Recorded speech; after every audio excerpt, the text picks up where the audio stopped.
어제 살펴본 것과 같이 시편 119편은 8절씩 22연으로 구성되어 있습니다. 그리고 이 22개의 연은 22개의 히브리어 알파벳으로 그 첫 글자가 시작하는 닭관체 형식을 가지고 있습니다. 이 중 오늘 읽은 제7연과 9연은 고난 가운데서도 변치 않는 영원하신 하나님의 말씀에 대한 그 사랑의 열정을 노래하고 있는 찬양시입니다. 오늘 읽은 시편 119편 49절에서 72절은 다음과 같이 세 연으로 나누어 볼 수가 있습니다. 제7연은 히브리어 자인으로 시작을 합니다. 그 내용은 말씀을 통한 소망과 위로의 기쁨과 말씀 사랑의 열정을 토로하고 있으며, 또 57절에서 64절은 제8연으로 히브리어 헤트로 모든 절이 시작하고 있습니다. 그 내용은 여호와를 본깃으로 삼은 자, 주를 따르는 모든 자의 동무로서의 말씀 사랑의 열정을 토로하고 있고, 마지막 65절에서 72절 제9연은 테트로 시작하고 있는데, 고난 중에도 더욱 커져가는 말씀 사랑의 열정을 토로하고 있습니다. 오늘은 이 가운데 71절의 말씀을 통해서 고난의 의미, 고난이 주는 유익에 대해서 함께 묵상을 나누고자 합니다. 시편 119편 71절에 이르기를 고난당한 것이 내게 유익이라 이로 말미암아 내가 주의 율례들을 배우게 되었나이다 라고 시인은 고백하고 있습니다. 이 시인이 지금 어떠한 고난을 당하고 있는지 그 구체적인 상황은 알 수 없지만 그가 당한 고난이 얼마나 어렵고 힘들고 고통스러웠는지 시인의 표현을 통해 유추해 볼 수가 있습니다. 51절에서는 교만한 자들이 나를 심히 조롱하였다라고 기록하고 있고, 53절에서는 주의 율법을 버린 악인들로 인하여 받는 고난이 얼마나 컸는지 내가 맹렬한 분노에 휩싸이게 되었다라고 할 만큼 큰 고난을 받았던 것이었습니다. 또한 61절 말씀을 보면 내가 악인들의 줄에 얽매이게 되었다라고 고백하고 있습니다. 여기서 줄은 동물들을 잡을 때 사용하는 올가미와 같은 덫으로 놓는 줄을 의미합니다. 또는 그 포로를 묶는 포송줄을 의미하기도 합니다. 그래서 이 줄은 스스로의 힘으로는, 혼자의 힘으로는 결코 풀 수 없는 그러한 고난, 그리고 벗어나려고 할수록 더욱더 나를 옥죄어오는 그러한 극심한 고난에 처해 있음을 보여주고 있습니다. 우리 삶에도 시인과 같은 이러한 고난들이 찾아올 때가 있습니다. 그래서 내가 받는 그 고난으로 인하여서 왜 내가 이러한 고난을 받아야 하는지, 왜 하필 나에게 이런 시련이 찾아오는지, 왜 이러한 어려움과 환난과 더불어 내가 왜 모욕과 수치와 조롱을 당해야만 하는가, 이러한 고난에 의해서 오늘 시인과 같이 맹렬한 분노에 휩싸일 때도 있습니다. 또 반대로 내가 어떻게든 내 힘으로 이 고난을 해결하려고 애써보지만 올가미처럼 그 고난이 나를 점점 더욱더 압박하고 빠져나올 수 없는 그 고난의 덫에 걸려서 내 힘으로 도저히 안 되는 이 현실과 상황 속에서 좌절하고 낭망하며 포기하기까지도 합니다. 그런데 오늘 시인은 이러한 고난을 당하면서도 오히려 고난당한 것이 내게 유익입니다 라고 고백하고 있는 것입니다. 어떻게 고난이 유익이 될 수 있을까요? 고난받는 것이 유익이 된다고 해서 고난받기를 즐겨하는 사람이 있을까요? 많은 사람들은 고난을 피하고 싶어 합니다. 그리고 고난 없는 삶이 행복하고 복된 삶이라고 여깁니다. 하지만 문제는 고난 없는 인생은 한 사람도 없다라는 것입니다. 죄 많은 이 세상에서 우리는 여전히 그 죄의 육신을 입고 살아가는 유한한 존재로서 크고 작고 또 많고 적음의 차이는 있어도 누구나 인생을 살아가면서 고난을 겪기 마련입니다. 이것은 그리스도인이라고 해서 예외가 아닙니다. 그리스도인이라고 해서 고난을 피해갈 수는 없습니다. 세상의 어려움과 역경을 겪을 수도 있고 오히려 하나님을 믿고 예수님을 구주로 영접하고 주님을 경외함으로 인하여서 오히려 세상으로부터 더 억울하고 더 박해와 고난을 더욱 받는 것이 그리스도인의 삶이 됩니다. 하지만 그리스도인들은 그 고난 속에서도 함께 하시는 주님을 만나고 그래서 주님께서 주시는 그 주의 율례를 배우고 소망을 품고 희망을 품고 살아가는 사람들입니다. 그렇기에 우리에게는 고난도 유익이 되는 것입니다. 그렇다면 고난이 유익이 되기 위해서 고난 중에서도 주의 율례를 배우기 위해서 우리는 어떻게 해야 할까요? 이에 관하여서 로마서 5장 3절 4절 말씀을 보면 사도 바울은 이렇게 고백합니다. 다만 이뿐 아니라 우리가 환난 중에도 즐거워하나니 이는 환난은 인내를 인내는 연단을 연단은 소망을 이루는 줄 알미로다 라고 고백합니다.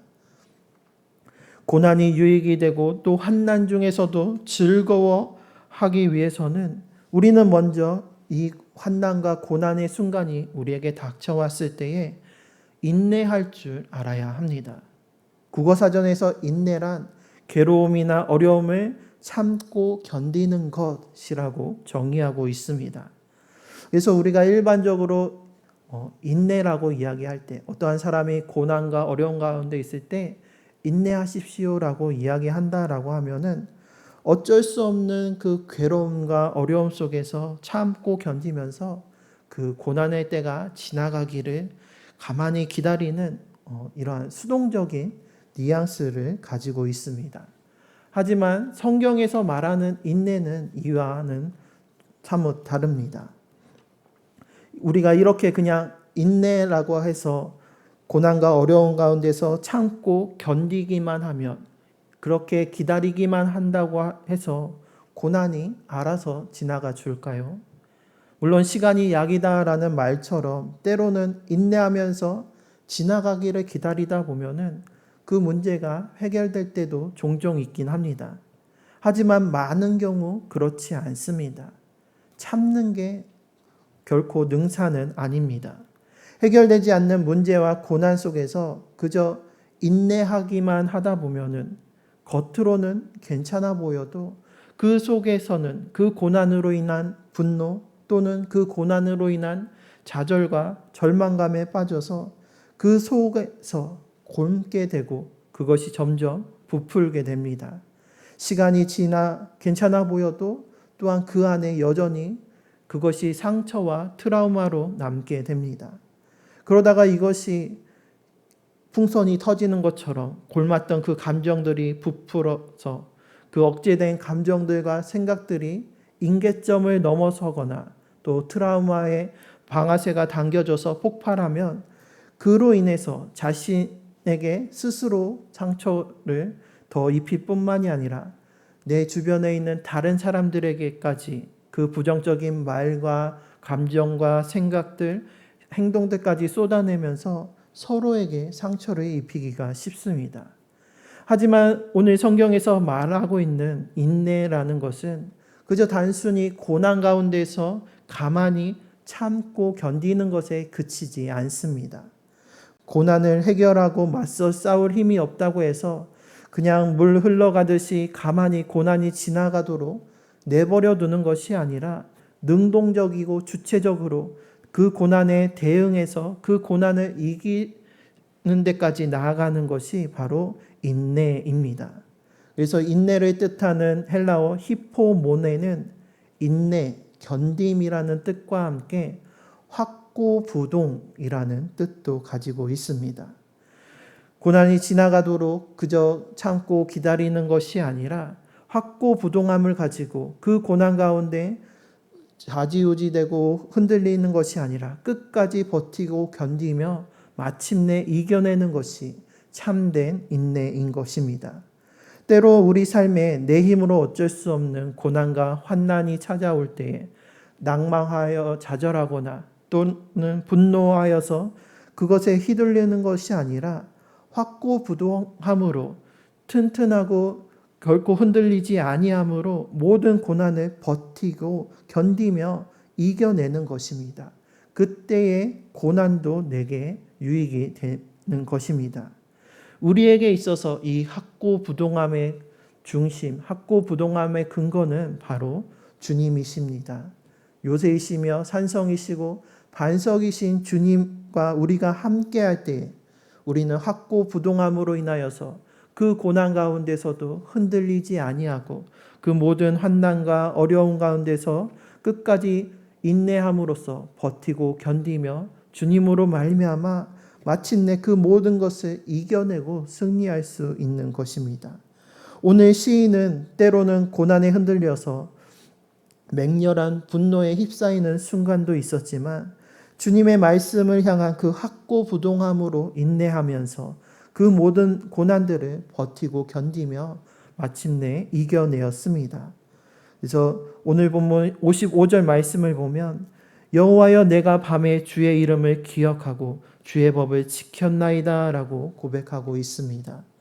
인내의 그 시간을 통해서 시인은 그 밤에도 주님의 이름을 기억하였던 것이었습니다. 여기서 밤은 시인이 처한 고난의 순간이자 그 고난의 고통과 억울함 또 좌절과 낭망함으로 인해서 잠 못 드는 시간을 보여줍니다.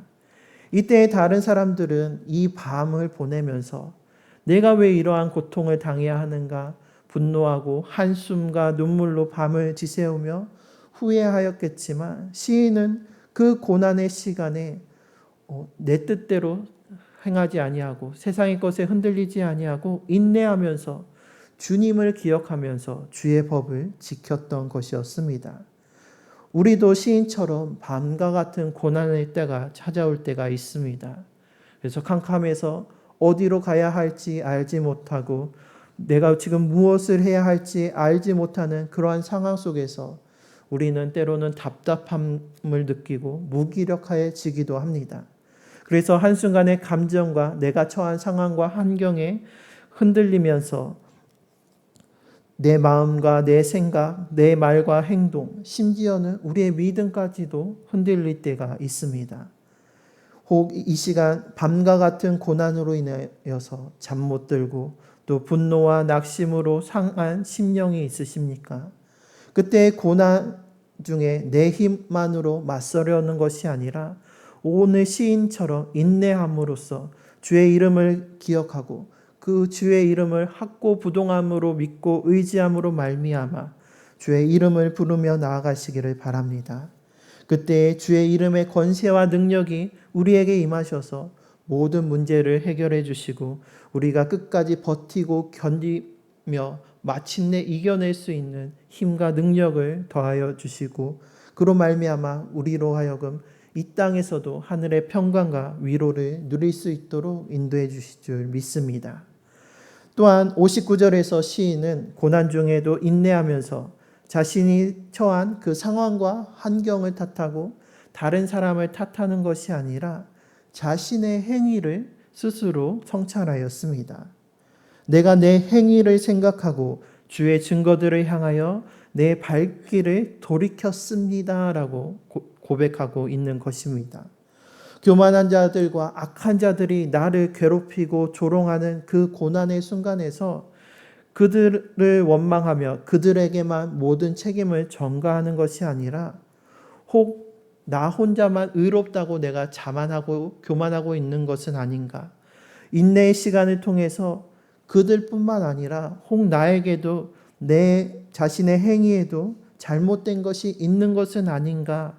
자신을 스스로 성찰하고 반성하면서 그 가운데서 자신을 향한 주님의 역사하심의 증거를 발견하고 그 자신의 발걸음을 다시 주님께로 돌이켰다라는 고백입니다. 고난이 유익이 될 수 있는 것은 이처럼 주님께서는 고난을 통해 우리가 죄에서 돌이킬 수 있도록 우리를 훈계하시고 또 우리를 연단시켜 주시기 때문입니다. 우리가 당하는 고난에는 마귀 사탄의 시험도 있지만 하나님의 훈계와 연단으로서의 고난도 있습니다. 히브리서 12장 8절 말씀과 같이 징계는 다 받는 것이거늘 너희에게 없으면 사생자요 친아들이 아니니라 라는 말씀과 같이 하나님께서는 사랑하는 주의 자녀들이 그릇 행하여 죄 가운데로 나아갈 때 징계하심으로 말미암아 우리를 일깨워 주시고 훈계하시고 연단하여 주시는 것입니다. 그래서 하나님께서는 이스라엘이 하나님의 율법과 계명과 말씀을 거역하고 그래서 우상을 숭배하고 또 하나님의 정의와 공의, 인애와 사랑과 자비를 실천하지 않는 그 죄악을 범하였을 때 하나님께서는 이방 나라를 도구로 삼으셔서 이스라엘을 징계하셨습니다. 이것은 그들로 하여금 그들 자신의 죄를 스스로 깨닫고 다시금 주님께로 돌이켜서 돌아올 수 있게 하시려는 하늘 아버지 되시는 주님의 징계였습니다. 우리도 내 삶에 고난이 닥쳐왔을 때에 혹 이 고난이 그 문제의 원인이 나에게 있는 것은 아닌지 인내의 시간을 가지시며 그 시간을 통해 내 행위가 하나님 보시기에 어떠한지 한번 스스로 성찰해 보시기를 바랍니다. 지금 내가 당하고 있는 이 고난과 삶의 문제가 만일 마귀 사탄의 유혹과 시험이라면 우리는 예수 그리스도의 이름을 기억하고 외치며 주의 이름으로 마귀 사탄을 물리치고 승리하여야 합니다. 하지만 내 행위를 돌이켜 생각해 보았을 때 그리고 그 시간에 주님께서 보여주시고 깨닫게 해주시는 증거가 지금의 고난이 나의 죄와 나의 잘못으로 인한 것이라면 우리는 또한 주의 이름을 부르며 주님 앞에 나의 죄와 나의 부족함과 연약함을 고백하며 회개해야 합니다. 이것이 고난이 내게 유익이 되는 이유입니다. 암 중에 가장 무서운 암이 무엇인지 아십니까? 바로 췌장암이라고 합니다. 지금은 이제 의료기술이 발달하고 다양한 치료법이 나오면서 암들이 차츰차츰 정복되고 있습니다. 그래서 이전에 비하면 생존율도 많이 높아지고 예후도 좋아지고 있는데 이러한 가운데서 여전히 생존율이 낮은 위험한 암들이 있는데 그 중에 하나가 췌장암입니다. 이 췌장이라는 장기가 앞 장에 가려져 있고 또 척추에 가려져 있어서 CT가 아닌 일반 초음파로 발견하기가 어렵고 또 주요 혈관들이 인접해 있어서 전이가 잘 되고 재발의 위험성이 높아서 위험한 암이기도 하지만 췌장암이 위험한 가장 큰 이유는 바로 전조 증상이 없다라는 것입니다. 다른 암들은 그 암의 전조 증상으로서 어떠한 눈에 보이는 증상들이 드러나고 또 통증을 느끼게 되면서 내가 어디가 몸이 안 좋은 것 같다고 하면서 병원에 가서 검사하면서 조기에 발견할 수 있는 확률이 높은데 이 췌장 같은 경우는 침묵하는 장기라고 불릴 만큼 그 통증이 느껴지지 않고 이 췌장암으로 인해서 통증이 느껴진다라는 것은 이미 이 암세포가 췌장을 통해서 간이나 다른 장기에 전이 되어서 그때부터 통증이 나온 것이기 때문에 이미 전이 되어서 치료가 발견이 늦어져서 치료가 어렵기 때문에 그래서 이 췌장암을 소리 없는 암이라고 이야기하고 가장 무서운 암이라고 이야기하는 것입니다. 이것처럼 마귀 사탄은 우리의 영을 무디게 만들려고 합니다. 그래서 우리가 영적인 잠에 빠지게 만들어서 소리 소문 없이 고통 없이 우리를 죄악으로 이끌려 합니다. 때로는 우리를 핍박하고 박해함으로써 고난과 환난 중에 우리를 빠뜨려서 주님께로부터 멀어지고 주님으로부터 돌아서게 만들기도 하지만 마귀 사탄은 교묘해서 반대로 세상의 부요함과 듣기 좋은 세상의 명예와 달콤한 세상의 쾌락에 취하게 만들어서 고난 없이도 우리를 하나님을 잊어버리고 예수님을 느끼지 못하고 성령님과 동행하지 못한 채 우리를 죄악의 길로 이끌려 하기도 합니다. 그래서 세상 것에 취하여서 비틀거리면서 죄와 사망으로 우리를 유혹하고 있는 것입니다. 이러한 때에 하나님께서는 우리에게 고난을 통해서 우리를 깨워주십니다. 그래서 내가 처한 상황이 잘못되어 있음을, 내가 내 죄악으로 인하여서 마귀 사탄의 유혹에 이끌려서 죄와 사망으로 가고 있구나라는 것을 때로는 고난을 통해서 깨우치게 해 주신다라는 것입니다. 오늘 시인 또한 그러했습니다. 그래서 67절 말씀을 보면 고난 당하기 전에는 내가 그릇 행하였더니 이제는 주의 말씀을 지키나이다 라고 고백하고 있는 것을 볼 수가 있습니다. 시인은 고난 당하기 전까지는 그릇 행하였었습니다. 하지만 자신이 잘못 행하고 있었는지, 자신이 죄를 행하고 있었는지 고난 당하기 전까지는 알지 못했던 것이었습니다. 만일 그의 삶이 고난 없이 계속 그렇게 흘러갔다라고 한다면 췌장암에 걸린 환자처럼 내 몸과 내 영이 죽어가고 있는데도 그것을 깨닫지 못하고 계속 그릇 행하다가 나중에야 깨달았을 때는 이미 늦었을 것이었습니다. 하지만 하나님께서는 시인에게 고난을 주셔서 그 고난을 통해서 주의 말씀을 지키지 못하고 잘못 행하였던 그 죄 가운데 내가 빠졌구나라는 것을, 그 증거를 보여주시며 일깨워 주셨습니다. 그래서 그 죄로부터 시인은 다시금 주님께로 발을 돌이킬 수가 있었던 것이었습니다. 마귀 사탄이 주는 고난은 악이지만 하나님께서 주시는 고난은 악이 아니라 약이 됩니다. 우리로 하여금 그 죄악에 빠지지 않도록 우리를 일깨워 주시고 우리를 주님께로 돌이킬 수 있는 그 계기를 우리에게 허락해 주시기 때문입니다. 고난을 통해 주의 율례를 배우고 이제는 악에서 떠나 주의 말씀을 지키는 주의 자녀, 주의 백성이 된 이 시인처럼 우리에게도 고난당하는 것이 유익이 되는 그 삶을 살아가는 우리 모두가 되시기를 바랍니다. 그래서 시인처럼 고난을 통해서 고난 가운데서도 나를 고아와 같이 내버려 두지 아니하시고 우리를 돌봐주시고 더 깊은 죄에 빠지지 않도록 나를 일깨워 주신 그 하나님의 은혜에 감사할 수 있기를 바랍니다. 그리고 나의 발을 이제는 돌이켜서 다시 주님께로 향하고 고난을 통해서 주의 율례를 배우고 말씀을 지키고 그것으로 말미암아 기뻐하고 즐거워하며 하나님께 고난 중에서도 감사할 수 있는 우리 모두가 되시기를 주님의 이름으로 축원합니다.